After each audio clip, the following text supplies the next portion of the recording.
Wonderful opportunity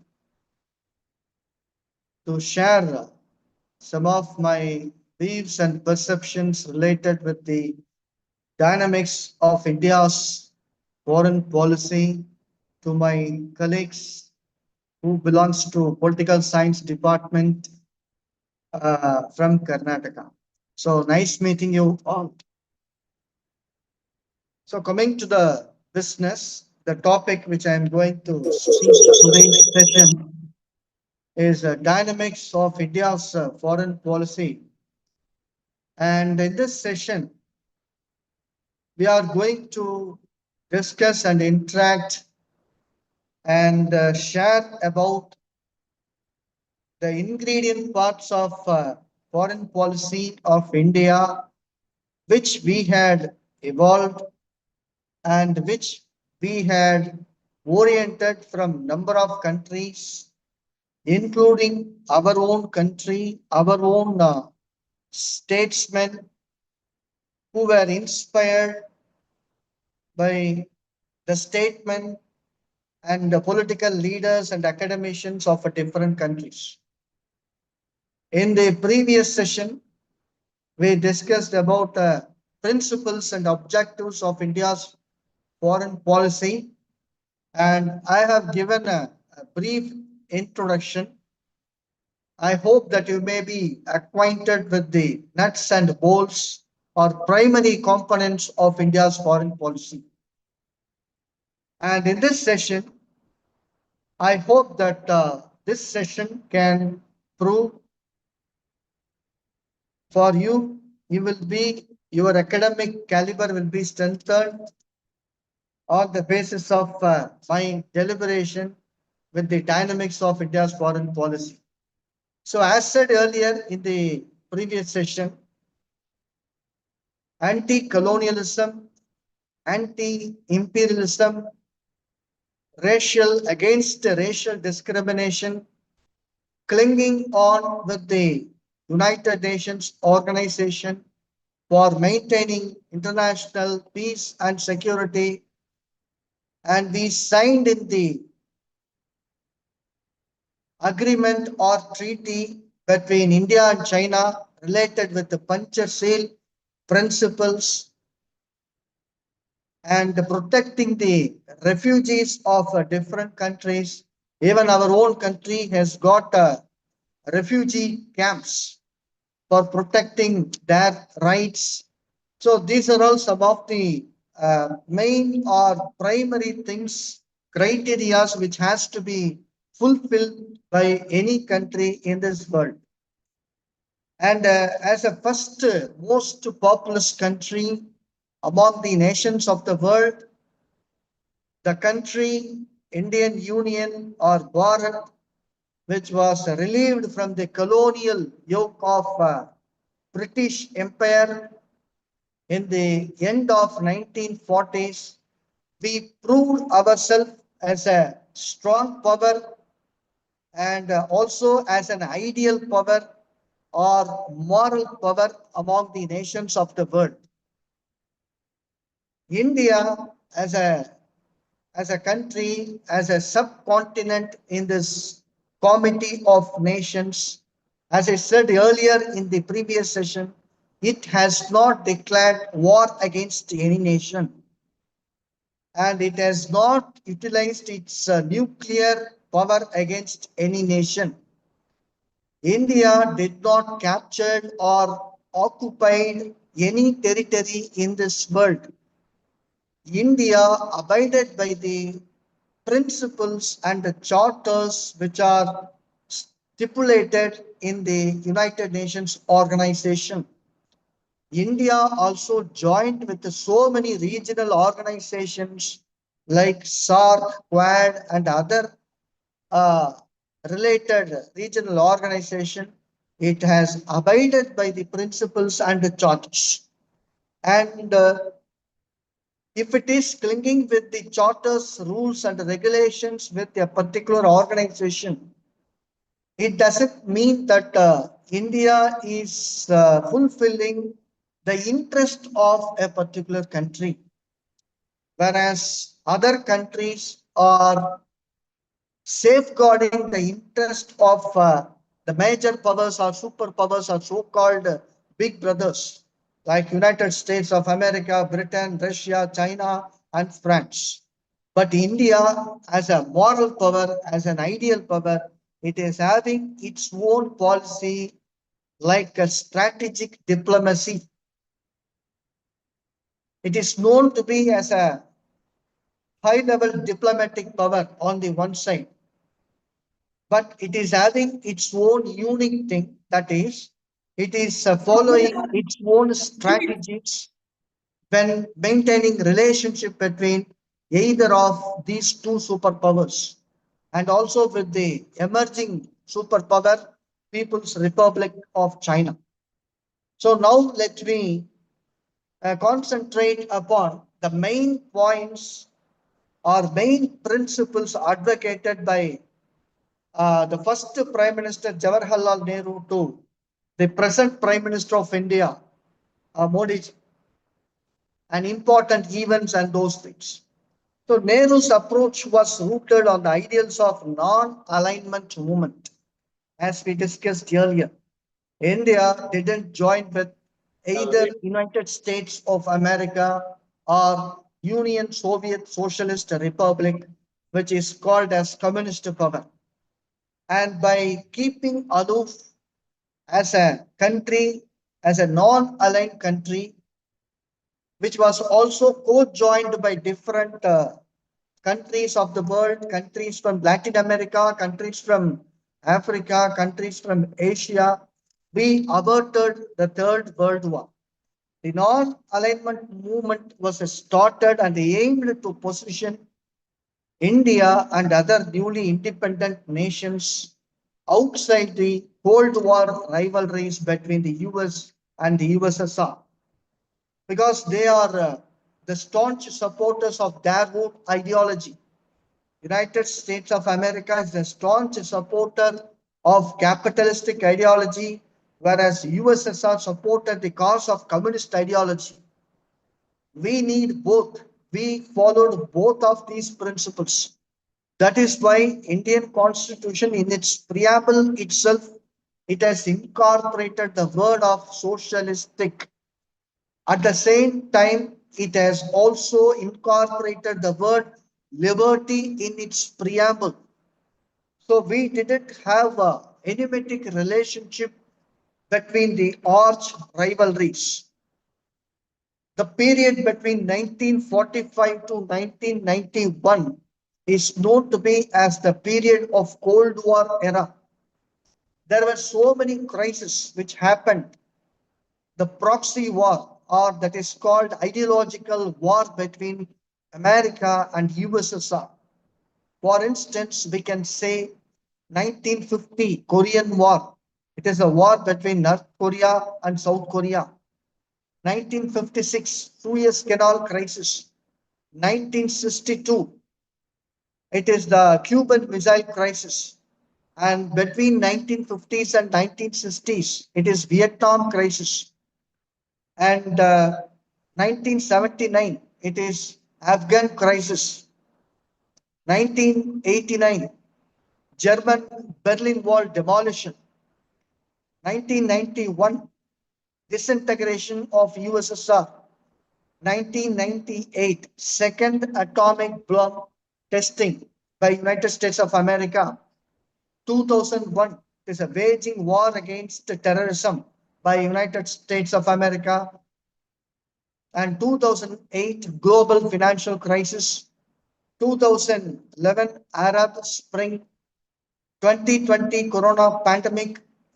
And 2022 it is Ukraine crisis. 2023 October 7 Gaza crisis. So these are all the crisis which happened, during which India played its mediating role, and as well as it didn't maintain hostile relationship with both of these powers.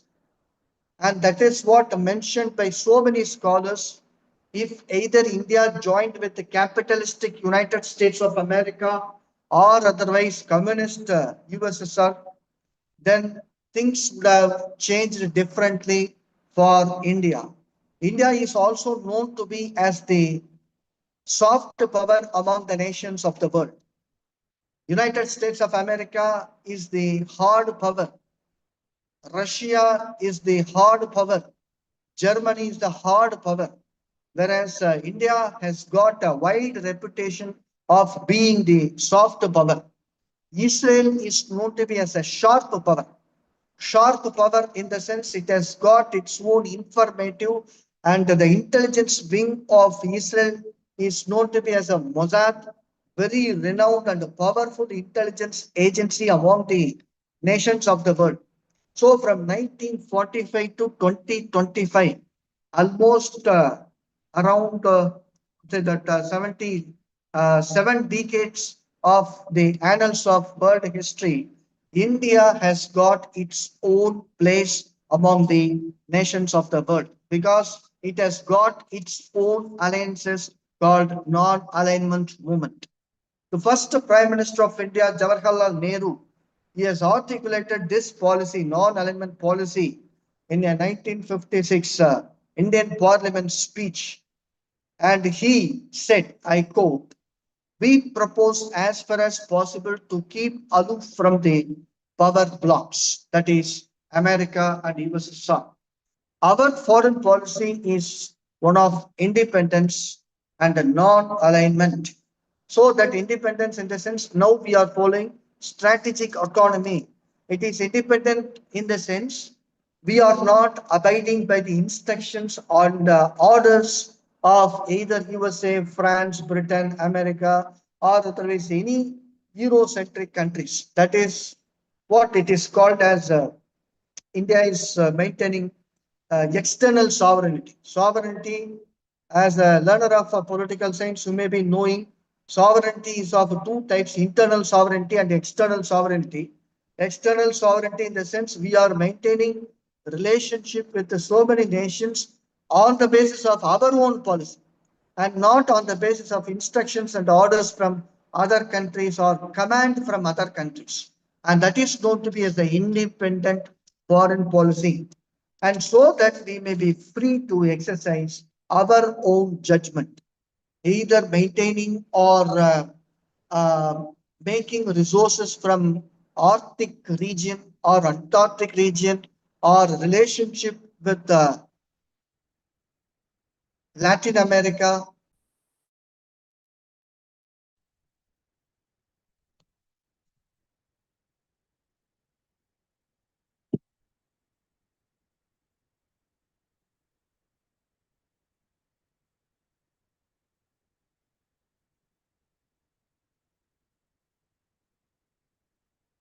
Yeah, so be it maintaining relationship with the Latin America or the countries of African continent, we have got our own judgment, we have got our own decision making process. And we never depends upon the other countries or superpower. And that is what substantiated by the first Prime Minister Jawaharlal Nehru. And in 1954, India and China signed the Panchashil Agreement. This is also we had seen in the previous session, and we articulating the five principles, emphasized mutual respect for sovereignty, non-aggression, and it was a bold statement of India's commitment to peaceful diplomacy. So diplomacy is of different types: shutter diplomacy, silent diplomacy, carrot and stick diplomacy, military diplomacy, gunboat diplomacy, wine diplomacy, women diplomacy, so on and so forth.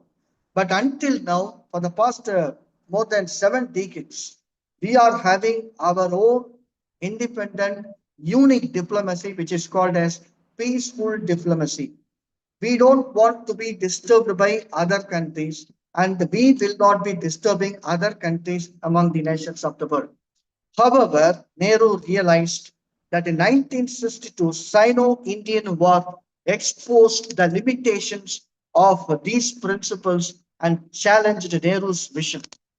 See, we are having our own diplomacy that is called peaceful diplomacy, but the events and war atrocities and aggression in Galvan Valley or in Sikkim or in Aksai, that is at the head of Jammu and Kashmir. These events and atrocities, they change the policy, India's foreign policy in different way and different dimensions. But our own foreign ministers and foreign secretaries being aware, being oriented, being acquainted with all kind of inbuilt components of a foreign policy, we never bother about these events since we are the nation of Mahatma Gandhi. And the next to Prime Minister Jawaharlal Nehru, Indira Gandhi, she has brought significant changes to India's foreign policy. Her leadership saw the 1971 Bangladesh Liberation War and even the 1970s, the President of United States of America, Nixon, and he was chiding against the Prime Minister of India that one side she is coming for economic resources and for the sake of pulses, rice or foodstuffs from United States of America. And on the other side, India is fighting Pakistan and liberating a separate nation and freeing Bangladesh as a separate nation. Because we helped Bangladesh Liberation War in the year 1971 and it has created both the positive and negative impacts among the nations of the world. See, because we fought against Pakistan and we proved ourselves that we are also having the capacity to become superpower on par with the United States of America, Russia, China, France, Germany. So, where India's decisive victory against Pakistan led to the creation of Bangladesh, establishing India's regional power status.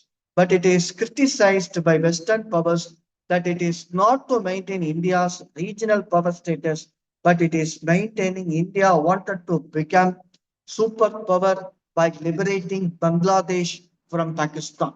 1971, Gandhi also signed the Indo-Soviet Treaty of Peace, Friendship and Cooperation. See, the import of Indian Union, when compared with other countries, we have got a good kind of relationship with the USSR. Right now, it is called Russia. And in 1971 itself, we signed the treaty and cooperation, cementing India's strategic partnership with the Soviet Union. And a great historian, S. Gopal, noted Indira Gandhi's foreign policy was defined by assertiveness and strategic depth, crucial in a period of regional turbulence. So, regional turbulence in the sense South Asia wanted to prove itself as a separate or emerging power. On the other side, UAE and other Islamic countries, they proved themselves by forming different types of regional organizations. And Organization of American States on the other side, Organization of African Unity in the African continent, and the Latin American states, Warsaw Pact, and the North Atlantic Treaty Organization. So every country in different region, and they got their own regional organization for proving themselves as a regional power on par with the superpower. The next period, the dynamics of India's foreign policy was proved by none other than Mr. Rajiv Gandhi, uh, and who took office in 1984 after the death of his mother Indira Gandhi. He has aimed to modernize India's economy and military. His tenure marked a thaw in Indo-US relations with his 1985 visit to the United States of America, easing Cold War tensions because United States of America was always suspecting India as an aligned country of USSR. Since we had also incorporated the word socialistic and we had made number of foreign visits to USSR than United States of America. So USA is always suspecting India as a supporter of USSR when compared with America. And the visit of Rajiv Gandhi eased the Cold War tension of United States of America and enhancing economic and technological cooperation. Certainly, we can say Rajiv Gandhi's visit to America, Sri Lanka, China, a number of other countries, it has eased the path of peaceful diplomacy and also economical development, economical integration, and even during his era only, South Asian Association of Regional Cooperation, that organization was started in 1985. And India played a key role in founding the SARC. See, we aimed for the organization of the SARC on par with the European Union, but we failed in that because of the failed relationship between India and Pakistan. So, despite regional rivalries, SARC aimed to foster collaboration among South Asian countries. So by this way, SEATO organization also started, Southeast Asian Treaty Organization and South Asian Free Trade Agreement, SAFTA. And these are all some of the organizations which were started for the sake of regional integration. And SARC is a pioneer for all kind of regional organization. Rajiv Gandhi also championed global peace, proposing a comprehensive disarmament plan at the 1988 General Assembly, reflecting India's commitment to nuclear disarmament because we didn't sign in comprehensive test ban treaty. The early and aftermath of Rajiv Gandhi, the early 1990s, it has marked a transformative shift under Prime Minister P.V. Narasimha Rao because during his tenure only, liberalization, globalization, and privatization policies were declared, and India was open to all kinds of markets from different countries. Facing an economic crisis, Rao introduced significant economic reforms, including liberalizing trade policies. He has also discussed in his book autobiography Insider, one of the best book autobiography in the world, not only in India.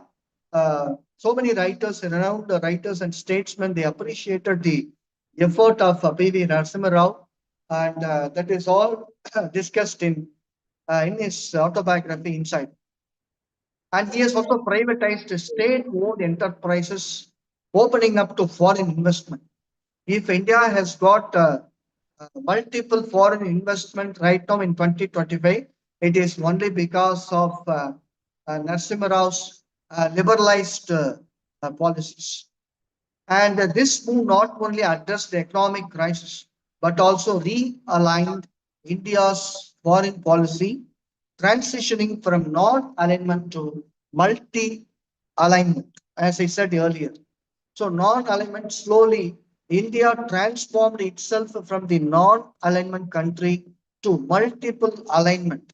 So many countries from African continent, a number of countries from Latin America, a number of countries from Asian continent, they aligned with the Indian Union for the sake of economic reforms, for the sake of economic development, economical progress, economical integration. And they engaged effectively uh, along with the US, Russia, and China. In 1991, Rao introduced that he would introduce the policy, Look East policy. So, aimed at strengthening India's economic and strategic ties with the Southeast Asia. So, Thailand, Malaysia, Singapore, Cambodia, Vietnam, these are all the countries which comes under the Look East policy. And he has strengthened India's economic and strategic ties with the Southeast Asia and the broader Asia Pacific region. This lookist policy also sought to counterbalance China's growing influence and it has boosted India's regional presence. So, as I said earlier in the previous session, China, it has also invested multiple billions of amount among the nations of the world, and it has bulldozed billions and billions of amount of package to all the nations, particularly in South Asia and Southeast Asia. China has invested in the infrastructural development. So, by the way, it has maintained itself as a supreme power among the nations of South Asia and Southeast Asia.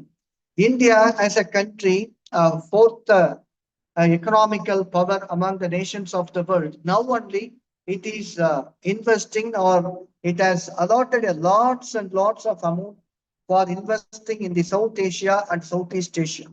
But the China, People's Republic of China, it has already invested in these countries.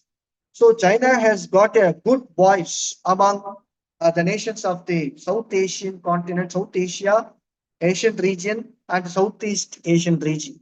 And India's voice is less listened when compared with China. The early 2000s were marked by significant developments under Prime Ministers Atal Bihari Vajpayee during his tenure. The second atomic bomb testing was carried out, and Manmohan Singh. Vajpayee's proactive foreign policy emphasized strengthening ties with Southeast Asia through the Look East policy because in the aftermath of Narasimha Rao's regime, Vajpayee followed the same policy, Look East policy, with a notable visit to Japan in 2001. See, on accordance with the Look East policy, Japan is also coming under the radar of India's foreign policy. Vajpayee's administration also laid the groundwork for improved Indo-US relations, highlighted by President Bill Clinton's historical visit to India in 2000. We welcomed Bill Clinton since Bill Clinton, like Rajiv Gandhi, our famous Prime Minister, and he wanted to maintain a good economical and strategic oriented relationship with the Indian Union, and that happened, that miracle happened. In 1998, Pokhran 2 nuclear tests under Atal Bihari Vajpayee marked a pivotal shift in India's strategic posture because India joined in the nuclear club of because India joined the club of nuclear power of which consists of around nine nations are having nuclear capacitative powers. Okay, nuclear bomb capacities. And see, the world comprises of 193 nations, and among 193 nations, India is one among the country which is possessing the nuclear capacity. So that is why it has shown to the nations of the world that India is very capacitative, not only in terms of economical and other strategic related, but it is also capacitative in terms of nuclear capacity. So, despite international scrutiny, Vajpayee's administration asserted India's right to nuclear capabilities and technological advancement. So, it is during Manmohan Singh's tenure, 2004 to 2014, 2 terms he was there, and after that, after 2014, Prime Minister Modi, he is officiating Prime Minister's office until now, and this is the third term for Prime Minister Modi. And Manmohan Singh also further advanced India's foreign relations, particularly with the US. And before Manmohan Singh, it is I.K. Gujral. Uh, During I.K. Gujral's regime, the foreign policy is called as Gujral Doctrine, like Manmohanomics, like the president of former president of United States of America, Reagan. Okay, Reagan, he has introduced, he has established his own financial policies which controlled the financial crisis in United States of America, Reaganomics. Like Reaganomics, Manmohan Singh is also known to be as his policies are known to be as Manmohanomics. Likewise, the Gujarat doctrine it has created a positive impact upon the neighbor nations of Indian Union. Because when we discuss about India's foreign policy, definitely we should not sideline the Gujarat doctrine because during Gujarat's tenure, we maintain cordial and goodwill relationship with the neighbor nations, and we should not forget I.K. Gujral and great salutations to I.K. Gujral, the former Prime Minister of India. And the 2008 US India civil nuclear agreement marked a significant milestone. So nuclear agreement in the sense it is not only for the sake of nuclear explosions or to deter other nations that we are, since we are having the nuclear capacity and we will be threatening to other nations, we will prove ourselves as a threatening power to other countries. It is not like that. See, nuclear power may also be used for peaceful purposes, thermal energy, for the sake of energy creation. So that kind of agreement was signed in the year 2008, US-India Civil Nuclear Agreement, and it has marked a significant milestone integrating India into the global nuclear order. Manmohan Singh's administration, because Manmohan's personality, it has created a positive impact upon US presidency since if Obama come across any economic turmoil and any economical problems, financial crisis in United States of America, the first call, first hotline he used to make is to India. He will immediately contact with the Prime Minister of India, Manmohan Singh. Both are good friends. That is why during his second tenure, Manmohan Singh was invited as a state guest, the first guest invited to American presidency, America's White House was the Prime Minister of India, Manmohan Singh. And since administration, it has transitioned the look east policy into act east policy, focusing on strategic engagement with the Asia Pacific region. And United States of America has also started its policy of Asia pivot because China, as I said earlier, that China is an emerging power, and it has also caused a threat for the suzerainty or supreme power status of United States of America. So, in order to put a check against China's emerging status in the international order, United States of America, it has established Asia pivot policy by which through which India was considered as a prime country to maintain relationship with one another.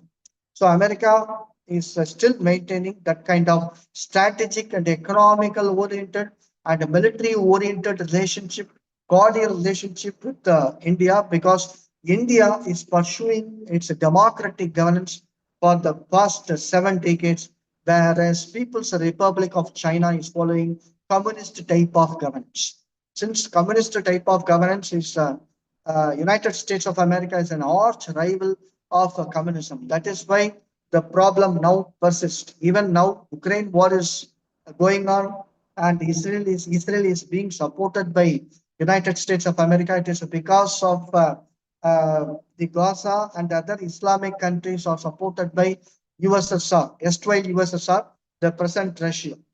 And India is being supported by United States of America as a Asia pivot region only because India is experiencing and experimenting with the democratic governance for the past 7 decades. And during this Manmohan Singh's administration, it has also seen India signing several free trade agreements with ASEAN countries. There is also another regional organization which is called Association of Southeast Asian Nations, in which Singapore, Malaysia, Thailand, Cambodia, Vietnam, they're all the members. Okay, they're all Asian tigers and very worthy organization when compared with other regional organizations. And India is known to be as the observer power in the ASEAN organization. So since in the aftermath of Manmohan Singh, the present Prime Minister Narendra Modi assumed office in 2014, India's foreign policy has embraced a more assertive and strategic stance. And the Modi's oath of office was attended by almost all the leaders of South Asia and Southeast Asia. Immediately, he has made a visit to Bhutan, the country less visited by the Prime Minister, the former Prime Ministers of Indian Union. And Bhutan visit marked a major shift in India's foreign policy. In 2011, US Secretary of State Hillary Clinton, wife of Bill Clinton, urged India to move from looking east to acting East policy, advocating a more proactive role in the Asia Pacific region. Because the Asia Pacific region is right now it is a highly concentrated area, and there's a South China Sea. There is a South China Sea in the Asia Pacific region. There is a lot of disturbance between People's Republic of China and Malaysia, Vietnam, Cambodia, and the Philippines. These countries were very much worstly affected by the patrolling of People's Republic of China's ships in the South China Sea. That is why America is highly uh, bothered about Asia Pacific region. And this appeal resonated, leading External Affairs Minister Sushma Swaraj, former External Affairs Minister, to declare in 2014 that India was ready to act east, a stance reaffirmed by Prime Minister Modi during his visit to Naypyidaw, Myanmar, okay, formerly Burma, and it is now Myanmar. Prime Minister Modi's Act-East policy deepens engagement with the Asia Pacific, emphasizing strategic partnerships with Japan and Australia. See, in Quad also quadrilateral security dialogue, in which four countries are members: India, Australia, United States of America, and Japan. So this is an organization which put a check against the emerging status or aggressive status of the People's Republic of China, and contributing to the Quad alliance with the US, Japan, and Australia. The Quad alliance aims to ensure a free and open Indo-Pacific. See, the Quad organization, SARC and ASEAN, these are all the regional organizations which puts a special emphasis upon Indo-Pacific, since that is a primary area, which is the area of concern with its 2021 summit, highlighting collective efforts on security and maritime issues. So, maritime issues, the People's Republic of China is also building One Belt Road, OBR, One Belt Road, which touches around 60 countries, three continents, fastest railways, and fastest ships in the maritime resources. So, very fastest connectivity started, initiated by Xi Jinping, the present president of People's Republic of China. And Prime Minister Modi has also positioned India as a leader in global climate initiatives. He has also concentrated in environmental issues. The International Solar Alliance ISA, launched in 2015, and the ambitious climate goals announced at the 2021 COP26 summit reflect India's proactive stance on climate change. See, the Western countries, they are criticizing Eastern countries or Asian countries of making deleterious effect or deteriorating effect among the climate change. They are criticizing, since most of the developing countries like China and India and other countries of South Asia and Asian continents, and they are the reason because they are developing very rapidly, and they are the reason for the devastating effects in the ozone layer. The chlorofluorocarbons are highly exhumed by these developing countries, but it is only because of the Western countries and developed nations. They contribute a lot for the increasing level of chlorofluorocarbon and depleting the ozone layer in the atmosphere, thus creating an avenue for ultraviolet rays to reach from sun to the earth, and increasing the temperature of sea. And there is also the cause of concern in the Arctic and Antarctic region because of the breaking of glaciers and colliding with the sea water level increase, and the temperature, earth temperature is always increasing. And these are all the issues which were discussed in COP26 summit in the year 2015 itself. Prime Minister Modi's pledge for net zero emissions by 2070 and increasing non-fossil fuel energy to 50% by 2030 underscores India's commitment, because India is committed to free atmosphere and less uh, what's it that disadvantageous position in the global climate action. And coming to strategic autonomy, as he said earlier in this session, India is always substantiating the policy of strategic autonomy and multi-alignment. Non-alignment, see the word coinage of words that there is a shift of non-alignment to multiple alignment.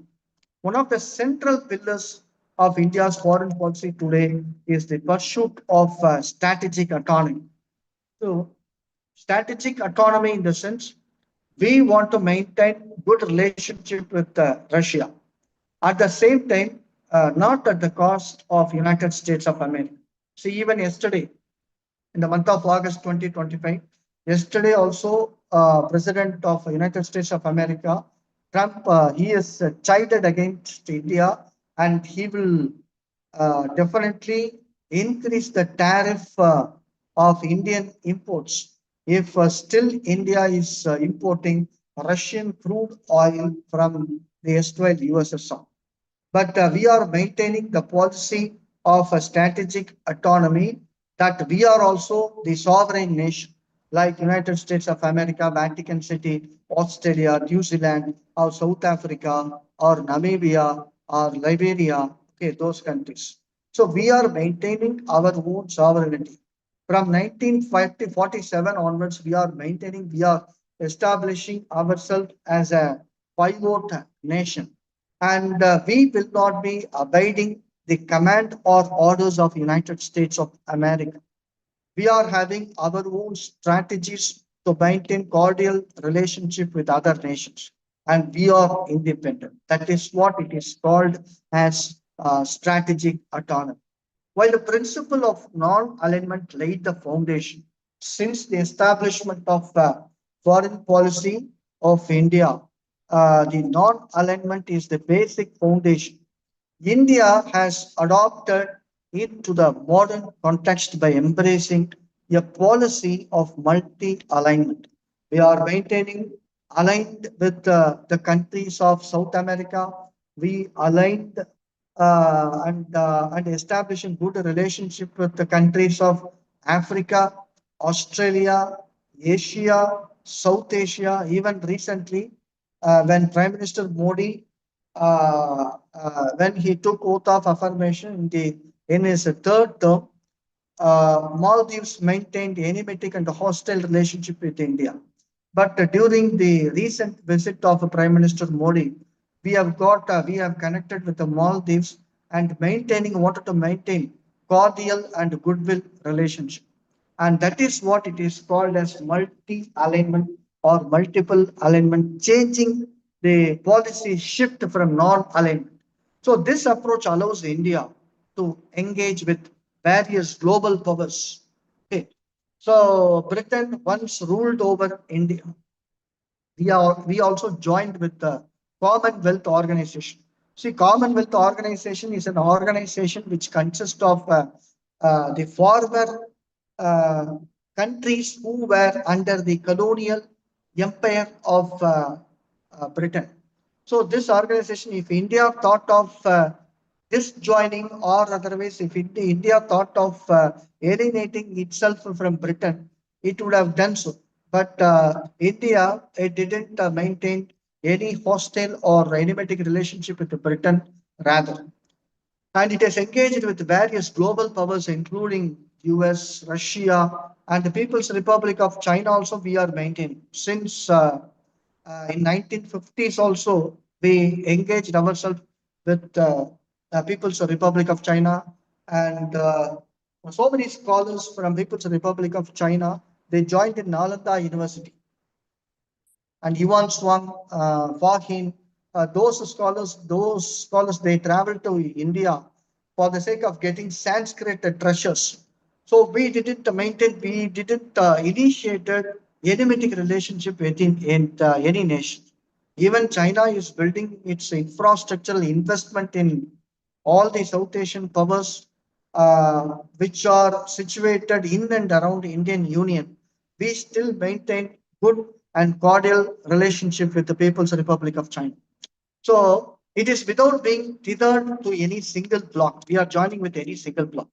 This flexibility is crucial in navigating the complex and often volatile international landscape, enabling India to protect its national interest. Any foreign policy of any nation, and the primary thing, criteria, requirement to be followed is its national interest.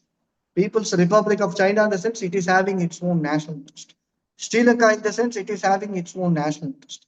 The first national interest is none other than national integration. So no territory of Indian Union or any other country should be divided and to be provided to other countries. So national interest, in the sense, the first thing to come up in the mind is national integration. And while maintaining its sovereignty, India should maintain its sovereignty. And the most important, next most important uh, dynamics of India's foreign policy is none other than economic diplomacy. So rather forwarding the military interest.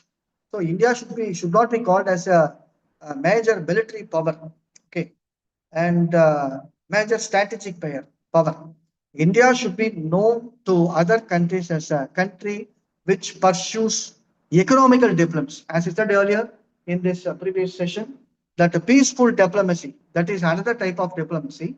So economic diplomacy in the sense, so diplomatic moves, diplomatic policies, diplomatic statements to be crafted, to be formulated with any other nation.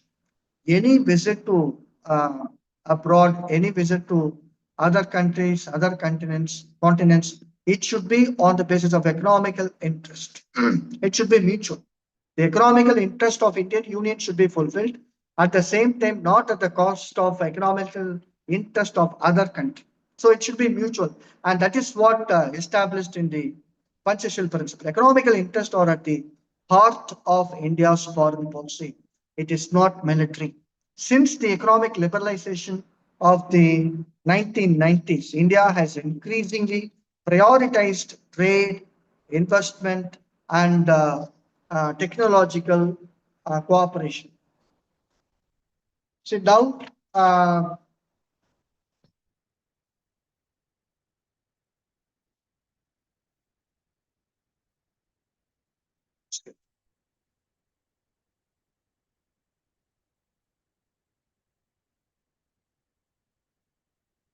so the focus on economical diplomacy is evident in India's efforts to secure free trade agreements. Recently, during the visit of Prime Minister Modi to Britain, we have got a free trade agreements, and we had also emphasized for uh, free trade agreements attract foreign direct investment.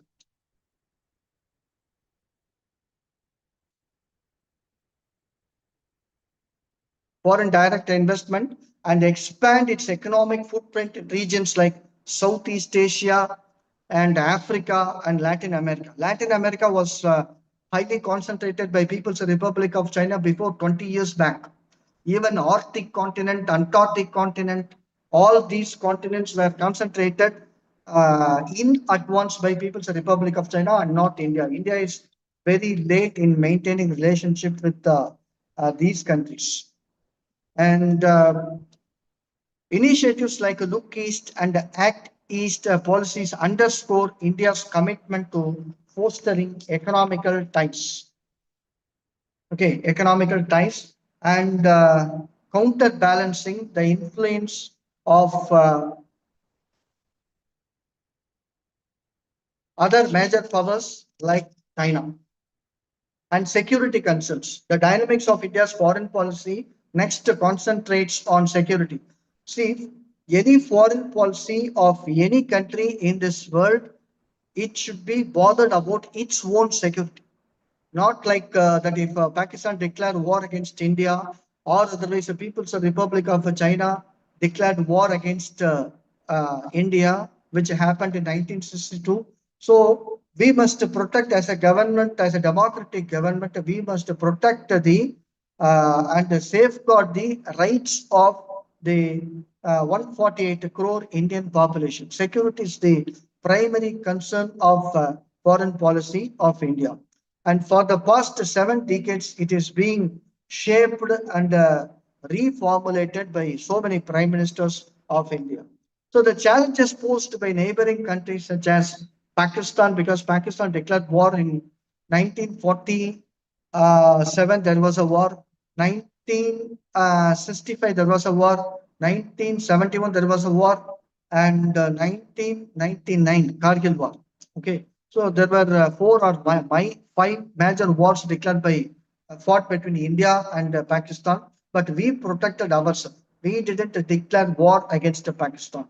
China also declared war against India in 1962. It is only because of they know very well, they realized very well that India once definitely it will become a mighty superpower on par with America and Russia, and that is why they challenged, they just declared war against Indian Union. Okay, and the broader threat of terrorism have necessitated a robust defense and strategic policy. See, as a Gandhian country, we are also following the Gandhian principles, liberalized principles, globalized principles, privatized principles, but not at the cost of a security of the territory of our country, security of our people, and security of our own culture and heritage and our history. Okay, it is orthodox, and we should not compromise with all these imminent principles of Indian Union. And these are all the things which have necessitated a robust defense and strategic policy. The strengthening of alliances such as Quad.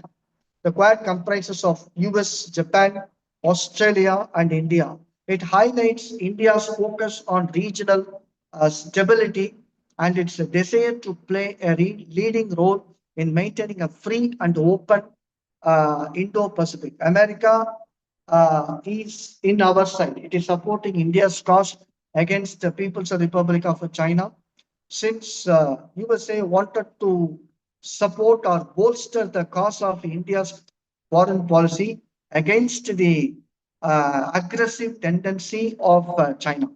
Additionally, India's defense modernization efforts and increased defense cooperation with the key partners reflects its commitment to safeguarding its sovereignty and territorial integrity. This is also mentioned in the Panchashil principle.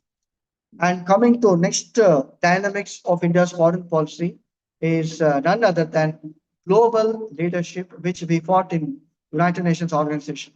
The first Prime Minister of India, Jawaharlal Nehru, also fought for membership of the People's Republic of China in United Nations organization.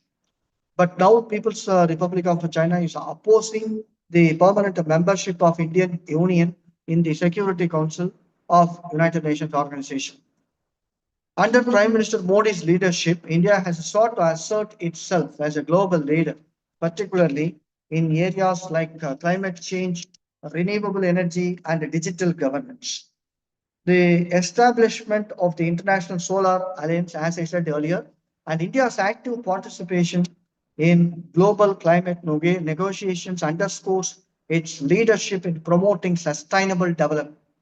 The Sustainable Development Goals in United Nations organizations are it runs around 17 sustainable SDG. It is called the SDG, or it is called as otherwise it is called as a Millennium Development Goals.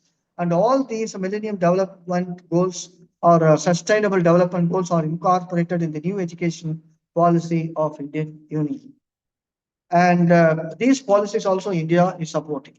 India's advocacy for digital inclusion, cyber security, and international forums further demonstrates its ambition to shape global norms in emerging sectors. And that is what the former Prime Minister of India, of Indian Union, Prime Minister Manmohan Singh, who made a remarkable statement that India is not a country, India is not a nation, India is not a subcontinent, but India is an ideal. It is a principle. It is an ethic. It is a moral which was substantiated by Prime Minister Manmohan Singh during his term. And coming to next dynamics of India's foreign policy, cultural diplomacy. and soft power status. We are not for military power status. We are maintaining ourselves as a soft power status, hard power status, soft power status, and short power status. Until now, India is a country, renowned country, which is known for its soft power status. Ourselves, India is having a renowned and age-old culture. India's Ramayana, India's Mahabharata, India's Chola's dynasty, Tamil Nadu from Chola dynasty, and it has went up to Indonesia, Malaysia, Singapore, and those countries touched by Chola's dynasty, and a recent visit to Gangaikonda Cholapuram by the Prime Minister of India, uh, Prime Minister Modi, and it has got its own orthodox culture. So that kind of culture should be spread. Cultural principles, cardinal principles should be spread to all the nations. The global appeal of Indian culture, yoga, and cinema has become a valuable tool in enhancing India's international image, because it is only because of India's yoga. Okay, yoga international level, it is being practiced in America, Australia, even including China. Initiative like the International Day of Yoga and the promotion of Indian culture abroad are integral to India's strategy of building people to people ties and strengthening diplomatic relations. So I think you might have heard about Indian diaspora. Right now, 20 million people are living in different countries, different parts of the nations of the world. This is called India's diaspora because they are contributing to the economical development of our own country by remitting, investing, or sending amount, their salaries to the Indian banks. And that is also one of the worthy contribution by Indian people from foreign countries. And yet another dynamics of foreign policy of India is technology and innovation. So India is known to be the technologically developed country, and it is also known for its indigenous innovative practices. So recently, it has also sent missiles and satellites with the cooperation of United States of America, NASA. Okay, NASA, with the support of NASA, it has also sent a spacecraft which scrutinize different parts of the world for the sake of technological development and innovative development. As India positions itself as a hub of technology and innovation, its foreign policy increasingly focuses on harnessing these sectors for strategic and economic gains. Collaborations in space exploration, cybersecurity, and digital technology with countries like the United States of America, Israel, and Japan are indicative of India's intent to be at the forefront of the global technological revolution.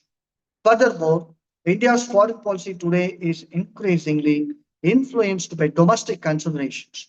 Public opinion related with America, Russia, Ukraine war, Gaza crisis, that is also taken into consideration when we frame foreign policy of India.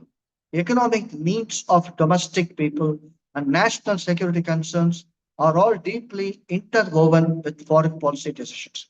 See, foreign policy in the sense security, national integration, economical development, these are all some of the other criteria. But domestic needs, public opinions, economical needs, these are also considered as a prime considerations, prime concerns when we frame foreign policy of our great nation. India's foreign policy today is also a dynamic and multifaceted endeavor driven by economic aspirations, security imperatives, geopolitical ambitions, because we are also concerned about geopolitical ambitions and the domestic considerations. And the concluding remarks related with the dynamics of India's foreign policy. So, in summary, it reflects the foreign policy of India. It reflects a confident and assertive India, keen on shaping its destiny on the needs and aspirations of its people. As India continues to navigate the complexities of the 21st century, its foreign policy will likely evolve further, balancing tradition with innovation and ambition with pragmatism. So, this is a concluding remarks related with foreign policy of India. I hope that the first session dealt with objective and evolution of India's foreign policy, and the second dealt with the dynamics uh, of India's foreign policy, dynamics of India's foreign policy, in which how we framed the foreign policy by which we maintained good relationship with all the superpowers, including United States of America. So many president, I think even Trump is also going to visit India, and we have also got a cordial and good relationship with Russia. Compared with the economical development of United States of America, and Russia has contributed a lot for the development, technological development, space-related development, and innovative related development. Russia has contributed a lot. Even United States of America, it has imposed sanctions, economic sanctions against the Indian Union, because in 1974, under the leadership of Indira Gandhi, India tested its nuclear bombs. And also in the year during Vajpayee period, the second test. And during these two terms, United States of America, it has imposed sanctions against India. That is, India's commodities should not be uh, uh, exported or bought by no country should get the products of Indian made. Indian made products should not be imported by other countries. So Russia helped a lot for the sake of the development, technological development of Indian Union. In an, even Indo-China relationship, it is being maintained. We are also importing a lot of goods, electronic goods from China. And India is also maintaining good relationship with its neighbors like Pakistan, Sri Lanka, Bangladesh, Maldives, Nepal, Bhutan, Afghanistan, all the countries we have got, although we have got border disputes, we have built a parliament for Afghanistan. Afghanistan, it is only with the support of Indian government, economical support, they have got the parliament. Also, we are giving so many scholarships and fellowships for the students of Afghanistan, and other students also. We have got universities and colleges. We have got economical and educational collaboration with Afghanistan. From Pakistan also, number of students they are educated. Even our India is known to be as the global pharmacy during Corona pandemic period. Global pharmacy.